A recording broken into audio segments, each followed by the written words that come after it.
Alright, welcome back to Archive Esoterica. Today we'll be reading SCP-009, Red Ice. Okay. Item number, SCP-009. Object Class, Euclid. Special Containment Procedures.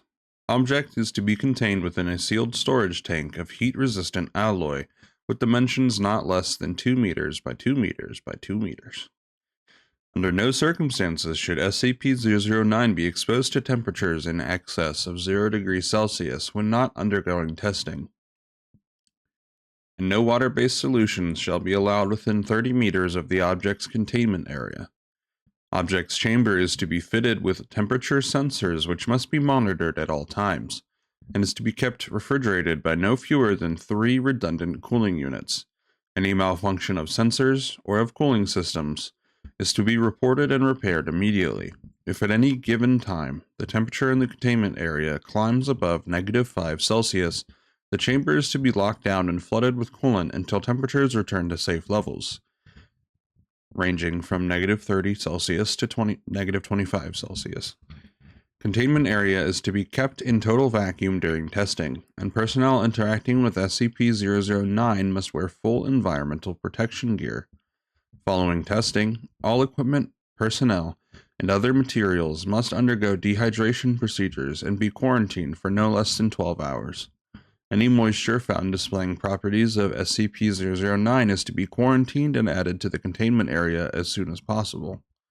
Living organisms found to be contaminated by SCP-009 are to be terminated by chemical desiccation and extracted molecules of SCP-009 added to containment. Description: SCP-009 is approximately redacted liters of a substance which superficially resembles distilled water, except with a distinct bright red hue. This red hue is discernible in all phases and serves as the most expedient method of identifying contaminated matter before its anomalous properties manifest. In contrast to mundane water, SCP-009 assumes a liquid phase at temperatures between -100 Celsius and 0 Celsius, and a solid state above those temperatures. At temperatures below -100 Celsius, SCP-009 vaporizes into a gaseous phase similar to steam. Examinations of the atomic structure of SCP-009 have proved inconclusive. The substance appears to be identical to normal water molecules, with the exception of redacted, in contrast to standard laws of enthalpy. Dr. Redacted, Site Redacted's resident expert on xenospatial physics, suggests that SCP-009 may originate in a universe with alternate physical laws. The most hazardous property of SCP-009, however, is its ability to contaminate normal water. When in contact with any aqueous solution, SCP-009 will, through unknown mechanisms, transfer its anomalous properties to other objects and creatures. Testing has shown it capable of assimilating ice, steam, tea, fruit juice, seawater, blood, and data expunged. The time it takes for this process to occur varies depending on temperature and the exact chemical composition of affected matter, and had been observed as taking between 3 minutes and redacted hours. Experiments on D-Class personnel have illustrated the process of conversion by the substance, which has been found to follow a consistent pattern. 1. Initial exposure. Subject is exposed to SCP-009, and it begins assimilating any moisture present on the exposed surface. Creatures in this stage do not commonly notice any unusual symptoms except for a slight warming sensation. 2. Surface conversion. Frost begins to form on the exposed area as the heat produced by the subject and SCP-009 itself raises its temperature above 0 degrees Celsius. This stage can take anywhere from 1 minute to redacted hours, during which time subjects begin to feel redacted crystals from the epidermis. 3. Deep tissue conversion. Exponential increase in temperature of SCP-009 causes runaway reaction throughout subject's body, resulting in redacted. Actual blood loss is minimal due to ice crystals, allowing subjects to remain alive and conscious for up to redacted hours. Step 4. Entirely redacted. Testing on D4 class personnel was discontinued as of April 23rd, 20 redacted. Addendum. Circumstances of retrieval. Subject was found in redacted Alaska on November 5th, 19 redacted. The Foundation became involved after reports were obtained from the native redacted tribe, who came across the mangled bodies of a team of seal hunters which had apparently been shipwrecked redacted kilometers from the village. All victims were found encased in red ice. Cause of death recorded as internal bleeding, though closer examination found redacted. It is surmised that the low ambient temperatures in the area retarded the freezing process. This prolonged the time to total conversion by redacted hours, and then allowed victims to remain conscious until data expunged. Origin of SCP-009 is currently unknown. Investigations into similar events or materials in the area is ongoing. Evidence at the scene suggests redacted, possibly involving SCP redacted. See Exploration Log A009-1 for details.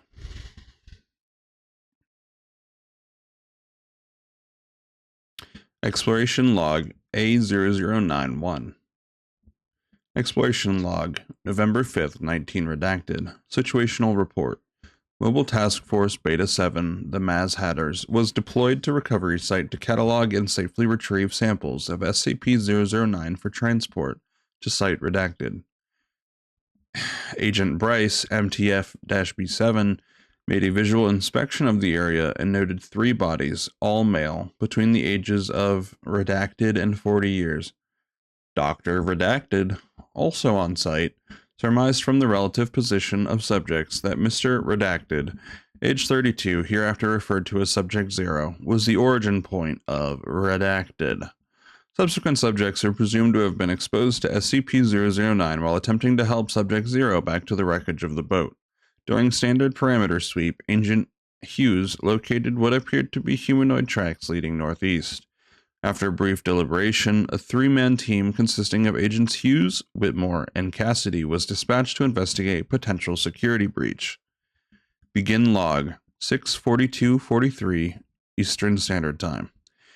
Agent Hughes, we found something. Control, it's a cave. The track leads inside. Control copy. Hughes, what do you see? Looks like a crack in the ice. It's maybe a meter tall. The opening's not very wide. Agent Whitmore says, Captain, we got a body. Unidentified shuffling noises are heard. Control, we didn't copy. Hughes, repeat. Hughes says, there's a subject here. Control, frozen in the skip. Male, about 15. Looks like he was trying to crawl away from something. There's a spear gun here, also frozen. It's been fired. Control says, any signs of trauma? There is a pause. Agent Cassidy says, without touching him, I can't be sure, but it looks like he was stabbed by something. See how he's gripping his chest here? Right where this spike is growing out. He might have been attacked. Agent Hughes says, did you hear her, Control? Control, affirmative. Tag the coordinates for recovery and proceed into the cave. Whitmore says, we using live fire, Captain? Hughes says, there might be hostiles, so yes, but keep them in single shot mode. Don't want the guns getting too hot. Cassidy says, good call. Don't want to end up like this guy. Whitmore says, that's for sure. Agents ready their weapons and proceed. Approximately 2 minutes pass. Whitmore. Control, please repeat, Hughes. We didn't copy. Hughes, there's a chamber in here, Control. I'd say 5 or 6 meters in diameter. It's filled with red ice. In the middle, there's a pool. Looks about 3 meters wide, depth unknown. Cassidy says, the fuck Screams are heard. Gunfire. Control, Hughes, come in. Are there hostiles? Fucking hell, negative. Control, just, Jesus, a fucking polar bear. It's dead. There's dozens of bodies here, not human. I see a few seals, a snow fox, and a... What the hell? Wilmore says, "The fuck is that?" Cassidy says, "No, no, no, no. Oh God. Control. Hughes, do you copy?" Hughes says, "Cassidy found a spider. A giant spider." There's a pause during which shuffling and hard breathing are heard. Control. Is it alive? What do you mean by giant? Hughes. I mean fucking huge, Control. At least a meter lifespan. It's frozen. Wait. No, shit. I don't see anything inside. It almost looks like it's made of this stuff. Cassidy? Not possible. We're nowhere close to Germany. What? What about Germany? Cassidy says, "Captain, I'm pretty sure there's 3023. Repeat, Captain? Cassidy said the spider is 3023. Is SCP-3023 Control? Control, that's not possible, Hughes. Why would she think that? Cassidy says, "I'm sure, Control. I've worked with 3023. It's an instance made of Skip 9. Whitmore says, "Wait, what's 3023? Control says, "That is classified. Agent Cassidy, you are to speak no more of this. If the specimen is destroyed, there is no reason to worry about it. Please continue your search." But how the fuck did it get here? Hughes says, "We copy, Control. Cassidy, sweep the perimeter, see if there's any side tunnels." Cassidy says, "But..." Hughes says, "That's an order." Hughes, "Check these corpses, see if there's any humans." Whitmore says, "On it." Control says, "Agent Hughes, how deep is this pool you mentioned?" Hughes, "Can't see the bottom. God, I'm having SCP-354 flashbacks. This is not cool." Control, "Focus, Captain. Is there anything nearby you can use to measure the depth?" Hughes, "Well, the spider has a spear sticking out of it." Control says, "Can you safely retrieve it? This suit should protect me, right? All the same, try not to touch the affected material." "All right, I've got it. Should work. Looks about to be 1.5 meters long." Copy that, Hughes. Proceed with caution. "Well, it's definitely more than a meter deep. I could go further, but I'd have to get my hand closer to that stuff. Suit or no, I'd prefer not to do that." "Affirmative, Captain. We'll dispatch some D-Class with gear to test that out. Continue your search." Copy that. "Well, I guess I'm..." "Captain!" "Stand by, Control. What is it, Cassidy?" Cassidy says, "I think you're going to want to see this, sir. I think I know where the spider came from." Hughes says, "Control, I'm going for deeper into the cave." Affirmative. Proceed. Approximately 1 minute of boots crunching on ice and packed snow. Oh, that's not good. "What do you see, Captain?" An aperture. About a meter in diameter. It's covered in the stuff." Cassidy. "Report. Do you have a visual of Agent Cassidy?" "No." "Shit. She must have gone inside." "Please remain calm. Describe this aperture." It looks like a tunnel, but there's no ice past the mouth, red or otherwise. I can make out a dim light coming from somewhere inside. It might be Cassidy's torch." "Is there anything else unusual?" "Cassidy! Cassidy!"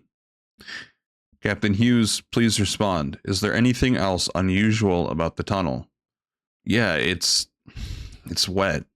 The walls are, and the floor, there's a puddle about a meter down. Shit, the puddle's red." A few minutes of breathing and shuffling noises. "Control, did you get that?" "Affirmative. Stand by." 30 seconds of breathing followed by approaching footsteps. "Yo, what's up? Where's Cassidy?" "She went in there." "Yo, Cassidy, holla back, girl." 30 seconds of silence. Hughes, "Control, I'm going in there." "Negative, Hughes. We're rerouting a team of D-Class for recovery. Your orders are to withdraw the rest of your team and await further orders." "Whoa, hold up. Take it easy." "You have your orders, Hughes. I don't think I need to remind you." Data expunged. 45 seconds of silence. Copy control. Let's go. End of log. Addendum. November 9th, 19 redacted. After initial report and retrieval of specimens, it was confirmed that the arachnoid entity found by MTFB7 was indeed a previously unknown instance of SCP-3023. Investigation was revealed the instance originated in Redacted as a result of Redacted. December 6th, 19 redacted. After repeated inquiries, it should be noted that the portion of coastline upon which the initial victims were found was barren rock, approximately redacted meters from the seashore, and was sufficiently dry and cold to prevent significant contamination of the surrounding area.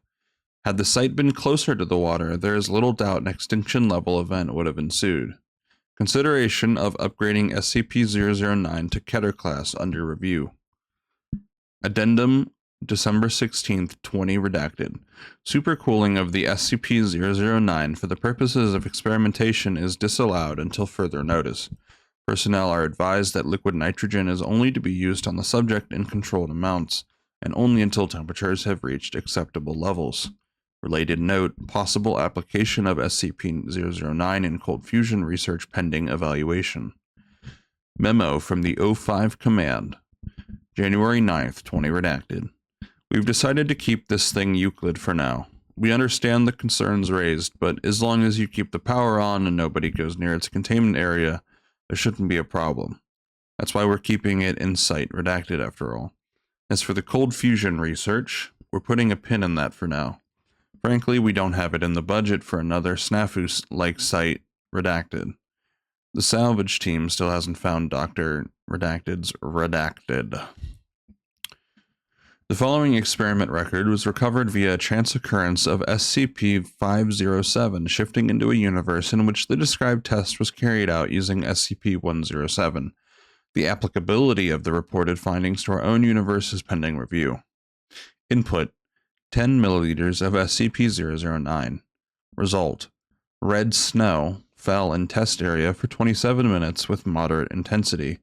Grass growing in test area began runaway reaction, which ended in the entire area being frozen within minutes. Notably, anti-enthalpathic reaction of SCP-009 did not extend past the effective radius of SCP-107, for reasons still under investigation. Non-grass plants in area turned bright red in color, greatly expanded and mutated to display cyan-colored tentacles, similar to those of species Drosera capensis. Mucilage produced by the tentacles later found to be tiny beads of SCP-009. How the plant is able to survive with SCP-009 integrated into its cell structure is currently under investigation, with preliminary hypothesis being the plant is a reflection of flora from the substance's native universe. And with all that, that is today's reading of SCP-009 Red Ice. If you enjoyed this narration, please be sure to like, comment, and subscribe. Those 3 free things do so much to help a growing YouTuber such as myself. And as always, thank you for watching. Have a good one.